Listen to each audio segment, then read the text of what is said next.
आज का टॉपिक है समाज में नातेदारी के प्रकार कि भारतीय समाज में नातेदारी के कौन कौन से प्रकार पाए जाते हैं। B part first, paper second, भारतीय समाज। नातेदारी के प्रकार। सामाजिक संबंधों में नातेदारी के सार्वभौमिक एवं आधारभूत संबंध वे हैं जो प्रजनन पर आधारित हैं। प्रजनन की कामना दो प्रकार के संबंधों को जन्म देती है, रक्त संबंध और विवाह संबंध। रेमंड पर्थ के अनुसार यह एक क्षण है जिसके सहारे प्रत्येक व्यक्ति जीवन भर रहता है। नातेदारी को स्वजनता को भी कहते हैं। इसके 3 स्वरूपों में देखा जा सकता है। नंबर 1, विवाह संबंधी नातेदारी। यह पति पत्नी के यौन संबंधों पर आधारित है। इसमें केवल पति पत्नी ही विवाह संबंधी नहीं है, वरन पति एवं पत्नी दोनों के परिवारों के अनेक संबंधी भी परस्पर संबंधी होते हैं, जैसे सास ससुर, ननद भौजाई, जीजा साला साली संबंधी, साडू फूफा भाभी बहू आए।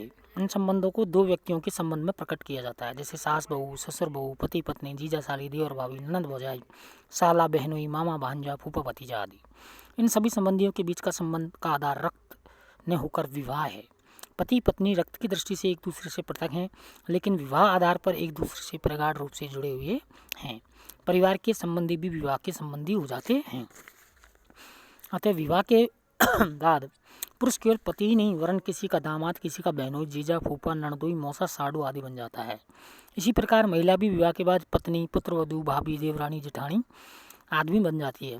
विवाह संबंधी नातेदारी में सामाजिक पक्ष अति महत्वपूर्ण होता है। दूसरा नातेदारी का प्रकार है वह है बच्चों समरक्त संबंधी नातेदारी। इसे समान रक्त संबंधी नातेदारी भी कहते हैं। माता पिता एवं उनके बच्चे का संबंध रक्त संबंधी होता है।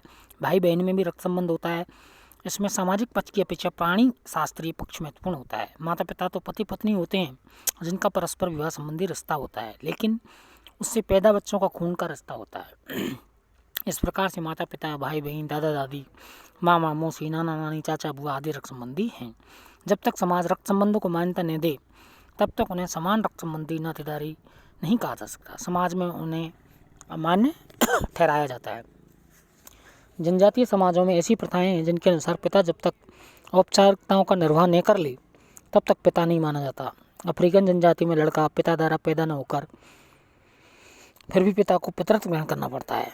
इसी प्रकार टोडा जनजाति में सब भाइयों की एक ही पत्नी होती है और किसी भी भाई को संतान का पिता बनने के लिए सामाजिक प्रथा का निर्वाह करना पड़ता है। अतः प्राणी शास्त्रीय आधार के होते हुए भी रक्त संबंधी नातेदारी के लिए सामाजिक मान्यता जरूरी है। नेक्स्ट है काल्पनिक नातेदारी। रक्त संबंधियों के बीच सदा ही प्राणी शास्त्रीय संबंध होना आवश्यक नहीं है। इनके बीच काल्पनिक संबंध भी हो सकते हैं। इसके अंतर्गत किसी को गोद लेने अथवा अपना लेने से यह काल्पनिक नातेदारी बन जाती है। इन संबंधों पर समाज की स्वीकृति अनिवार्य होती है। उदाहरण के लिए पिता पुत्र का संबंध रक्त पर आधारित होता है, लेकिन यह संभव है कि पुत्र गोद लिया हुआ हो। यह रक्त संबंधी नातेदारी वास्तविकता न होकर काल्पनिक हुई। अतः माता पिता, पुत्र पुत्री, माता पुत्र, पिता पुत्री आदि के संबंध भी काल्पनिक हो सकते हैं अगर समाज इन्हें मान्यता दे। Thank you.